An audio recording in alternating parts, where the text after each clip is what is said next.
ఇప్పుడు చెప్పిన 4 పెద్ద సినిమాల్లో 'జై హనుమాన్' కానీ, రామ్ చరణ్ గారు బుచ్చిబాబుది కానీ, నిన్నే ఆ టీజర్ ఏదో చూసామండి.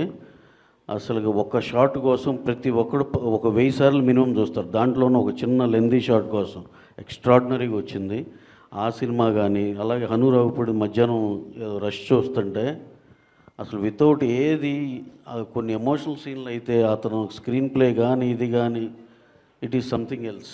అలాగే ప్రశాంత్ నీల్ ఎన్టీఆర్ గారు, నేను ఆల్రెడీ చెప్పినట్టు అదొక ఇంటర్నేషనల్ సినిమా. అది అసలుకి మీరు ఏ స్టాండర్డ్స్ ఊహించుకున్న దాన్ని దాటి అది ఇంకో వేరే లెవెల్.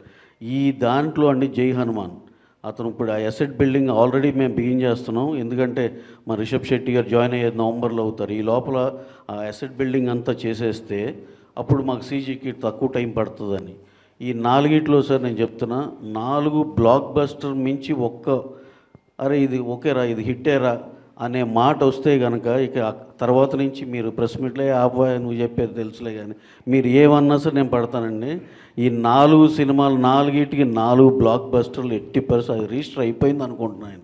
అంత బ్రహ్మాండమైన కథ అంత బాగా వస్తున్నాయండి.